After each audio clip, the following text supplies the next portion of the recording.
Welcome everyone. हम करने लगे हैं आज मेंटल सेल लिम्फोमा, जो हमारे नॉन हॉजकिन लिम्फोमास हम कर रहे थे, जिसमें हमने 3 कर लिए हैं: acute lymphoblastic leukaemia, chronic lymphocytic lymphoma and follicular lymphoma. उसके बाद फोर्थ टाइप हम करेंगे नॉन हॉजकिन लिम्फोमा की, which is mantle cell lymphoma. ठीक है, मैंने आपको बताया कि नॉन हॉजकिन वो वाले हैं जो कि मेनली आपके लिम्फ नोड्स को इन्वॉल्व करते हैं और मेलिग्नेंसीज का इनमें जो पोटेंशियल है वो ज्यादा है। ठीक है, अच्छा, बहुत सिंपल से मेंटल सेल लिम्फोमा, इसका एक तो नाम से पता चल रहा है, इसमें इन्हें मेंटल का वर्ड डाला हुआ। तो मेंटल क्या है, मैंने आपको अभी लिम्फ नोड का स्ट्रक्चर पढ़ाया था जब ये लिम्फोमा स्टार्ट किए थे उससे पहले। ठीक है, तो आई टोल्ड यू कैसे करके एक लिम्फ नोड होता है जिसमें सबसे पहले वी हैव अ कैप्सूल।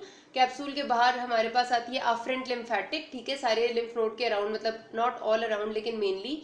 और अफरेंट लिम्फेटिक के बाद हमारे पास जो कॉर्टेक्स होता है उसमें वी हैव लिम्फोइड फॉलिकल्स। ऐसे ही मैंने आपको पढ़ाया था ना। ठीक है, ये जो लिम्फोइड फॉलिकल्स हैं इनके सेंटर को हम कहते हैं जर्मिनल सेंटर। ये तो मैंने आपको बताया था, लेकिन इन्हीं लिम्फोइड फॉलिकल्स का जो मार्जिन होता है ना, ये वाला एरिया, इसको हम कहते हैं मेंटल जोन। ठीक है, this is the mental zone of the lymphoid follicle. और अंदर ये जो पोर्शन होता है इसको जर्मिनल सेंटर कहते हैं। अब जो हमारे पास जर्मिनल सेंटर होता है ना, इसमें हमारे बी सेल्स जो प्रेजेंट है, मैंने आपको बताया था कि हमारे ये लिम्फोइड फॉलिकल्स में वी हैव बी सेल्स। ठीक है, और इसके बाद हमारे पास जो पैराकॉर्टेक्स था इस जगह पर, उसमें टी सेल्स होते हैं।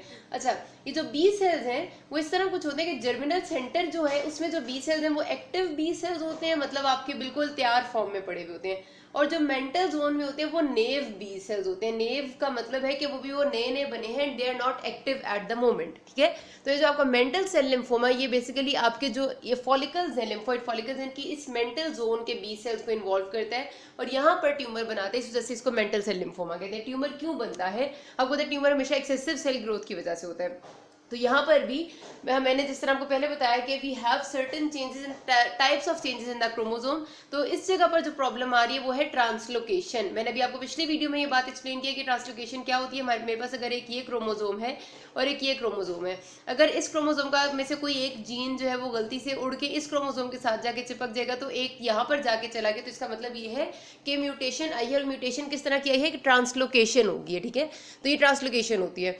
और यहाँ पर जो ट्रांसलोकेशन होती है मेंटल सेल लिम्फोमा में, वो कुछ ऐसा होता है कि आपके क्रोमोसोम नंबर 11 पे we have a gene known as cyclin D1। ठीक है, सपोज करते हैं क्रोमोसोम नंबर 11 है और इसके ऊपर हमारे पास जीन है साइक्लिन D1 का। ठीक है, साइक्लिन D1 जीन है। और एक क्रोमोसोम नंबर 14 है और इसमें एक, मैंने आपको बताया था कि जो जीन की क्रोमोसोम पे जगह होती है उसको लोकस कहते हैं। लोकस किसी भी जीन के लिए एक जनरल वर्ड होता है। जब भी हम कहते हैं कि लोकस ऑफ द क्रोमोसोम, तो मतलब है कि उस स्पेसिफिक जीन की जो जगह है क्रोमोसोम पे, क्योंकि स्पेसिफिक जगह होती है, उसको लोकस कहते हैं। तो यहाँ पर क्रोमोसोम नंबर 14 पे यू हैव IGH लोकस। ठीक है, मतलब IGH जीन की जो जगह है। होता क्या है कि cyclin D1 11th number of chromosome से उड़ के आके इधर क्रोमोसोम नंबर 14 के IGH के लोकस पे आके लग जाता है। जहां पर IGH को होना चाहिए था उस जगह आकर साइक्लिन D1 लग जाता है। ठीक है, 11th क्रोमोसोम से 14th क्रोमोसोम पे, इस वजह से ट्रांसलोकेशन होगी। अब साइक्लिन D1 को सूलन यहाँ होना चाहिए था ना, यहाँ नहीं होगा, तो जाहिर सी बात है वो गलत जगह चला गया, तो म्यूटेशन आ गई। म्यूटेशन की वजह से कुछ ना कुछ तो गलत होगा ही होगा। ये आपको लिखा हुआ इस तरह मिलता है 11 और उसके बाद सेमी कॉलन और 14। मैंने आपको पहले बताया था कि ये निशान का मतलब होता है कि इस क्रोमोसोम से इस क्रोमोसोम पे ट्रांसलोकेशन हुई है। ठीक हो गया जी। अच्छा, तो उसके बाद रिजल्ट ऑफ इस ट्रांसलोकेशन की वजह से आपका साइक्लिन D1 जिसने बहुत ज्यादा एक्सप्रेस नहीं होना था, अब वो क्रोमोसोम नंबर 14 पे चला गया, तो वो ओवर एक्सप्रेस हो जाता है, वो बहुत पागलों की तरह फैलता है। और साइक्लिन D1 इज जो, मतलब साइक्लिन D1 जीन जो यहाँ पर आने के बाद अब ओवर एक्सप्रेस होने लग गया, तो उसकी वजह से साइक्लिन D1 प्रोटीन बहुत ज्यादा बनती है। ठीक है, साइक्लिन D1 जीन ने साइक्लिन D1 प्रोटीन को इनकोड करना है। और इस प्रोटीन का फंक्शन ये था कि आपको अगर मैं जरा सी सेल साइकिल याद कराऊं, तो हमारे पास क्या होती थी सेल साइकिल। सबसे पहले होता था G1 फेज, जिसमें सेल जो है वो तैयार होता है सेल साइकिल के लिए, अपने सारी उसकी न्यूट्रिएंट्स और हर चीज एक्वायर करता है। उसके बाद सेल जाते हैं S फेज में, जिसमें आपका DNA डुप्लीकेशन होती है।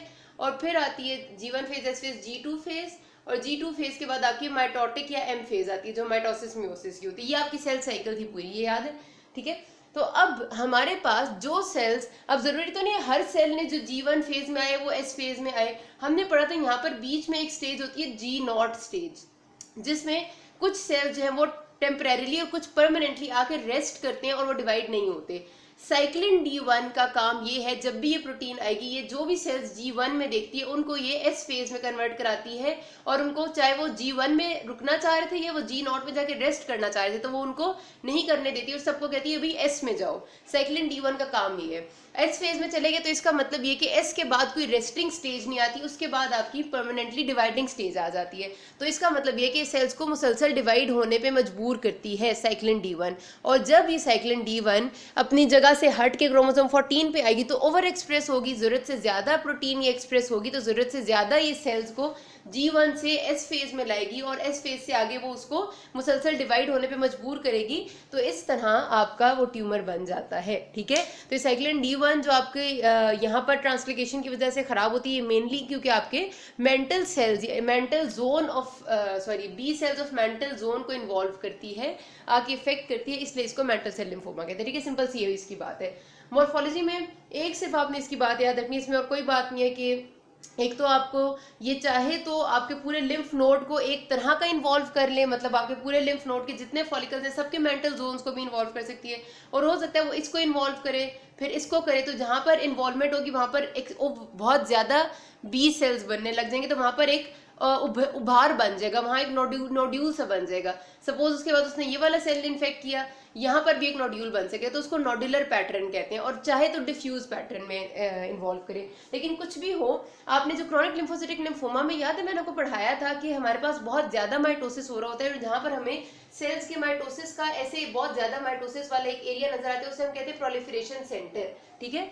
तो ये हमने क्रॉनिक लिम्फोसिटिक लिम्फोमा में पढ़ा था। लेकिन यहाँ पर मेंटल सेल लिम्फोमा में वो प्रोलिफरेशन सेंटर नहीं होते, यहाँ पर आपको नेव एरिया, जो नेव बी सेल्स है वो प्रोलिफरेट होते हुए नजर आते हैं। उनका कैरेक्टरिस्टिक जिसकी वजह से आप उन्हें पहचानते हैं वो सिर्फ और सिर्फ ये होते हैं कि उनका इरेगुलर न्यूक्लियस होता है, जैसे आपको पता है कैंसर सेल्स का है, न्यूक्लियोलाई उनमें कभी होते हैं और कभी नहीं होते, और जब होंगे बहुत सारे भी हो सकते हैं, और साइटोप्लाज्म बहुत थोड़ा होता है, ठीक है। नॉर्मल सेल का साइटोप्लाज्म आपको पता है बहुत ज्यादा होता है, इसमें आपको ऐसे अजीबोगरीब टूटे फूटे मजीद बहुत सारे न्यूक्लियाई भी मिल सकते हैं, इनकॉन्सिक्वेंट न्यूक्लियोलाई और इस तरह की पिक्चर मिलती है, ठीक है। तो बस इस बात से आप इसको पहचानते हैं, मेनली आपके सबसे पहले लिम्फ नोड्स को इन्वॉल्व करता है, उसके बाद ये आपकी बोन मैरो में भी जा सकता है, उसके बाद आपका जो आपके लिम्फ नोड, मतलब आपको याद है ना, आपने GIT में पढ़ा था कि आपके स्मॉल इंटेस्टाइन में पायर्स पैचेस होते हैं, जो आपके लिम्फ नोड्स होते हैं, ये उस एरिया के लिम्फ नोड्स को भी इन्वॉल्व कर लेते हैं। ये लिवर में जो लिम्फेटिक सिस्टम है, स्प्लीन में जो लिम्फेटिक सिस्टम है, सबको इन्वॉल्व कर लेता है, ठीक है। तो ये इसकी आदत है। इसमें इम्यूनोफिनोटाइप के बारे में परेशान होने की बात नहीं आती होती सब कैंसर्स की, ठीक है। सिर्फ और सिर्फ आपने कुछ इंपॉर्टेंट वाले कैंसर्स की याद रखनी है इसमें से इम्यूनोफिनोटाइप, अदरवाइज जरूरत भी नहीं होती याद रखने की कि क्योंकि आपको याद नहीं रह सकता ना कि हर तरह के कैंसर में जो सेल का सरफेस मार्कर है वो कौन सा है। मोस्टली CD20 और CD5 ही होते हैं, लेकिन फिर भी हमेशा ऐसा नहीं होता। यहाँ पर अब जैसे IgM IgD भी है, सो इसलिए इस बात को भूल दें, सिर्फ मैं आपको एक वीडियो में बताऊंगी कि इंपॉर्टेंट चीजें कौन सी हैं, वो आपने याद रख लेना, ठीक है।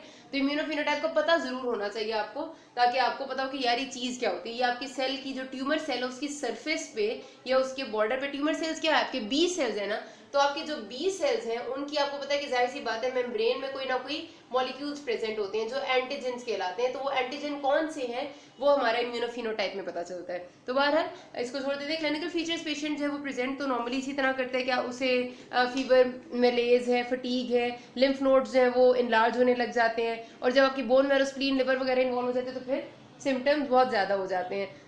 इसमें प्रोग्नोसिस बिल्कुल भी अच्छा नहीं है, पेशेंट की लाइफ क्वालिटी बहुत पुअर होती है। और आपको मैंने पहले पढ़ाया था, ये भी क्रॉनिक लिम्फोसिटिक लिम्फोमा में मैंने आपको एक चीज़ पढ़ाई थी, BTK इज ब्रुटन टायरोसिन काइनेज। ये आपका एक ऐसा जीन है जो BTK यानी ब्रुटन टायरोसिन काइनेज प्रोटीन को इनकोड करता है, और इस प्रोटीन का बी सेल्स की फॉर्मेशन एंड प्रोडक्शन में बहुत इंपॉर्टेंट रोल है, ठीक है। आप इतना समझ लें कि जो ब्रुटन टायरोसिन काइनेज जीन है, जो ब्रुटन टायरोसिन काइनेज प्रोटीन को इनकोड करेगा, ये बी सेल्स की फॉर्मेशन में बहुत इंपॉर्टेंट है और बी सेल्स को बनाता है ये। तो यहाँ पर देखा ये गया कि मेंटल सेल लिम्फोमा का भी इस BTK पाथवे से भी कोई ना कोई ताल्लुक है, और अगर हम इस पाथवे के इनहिबिटर्स देंगे तो थोड़ा बहुत फायदा होता है मेंटल सेल लिम्फोमा के पेशेंट्स को। तो बस इतनी सी बात याद रखनी है, ठीक है। यहाँ पर बात खत्म करती हूँ, किसी को कोई मसला हो या कि नाज़ में। Thank you.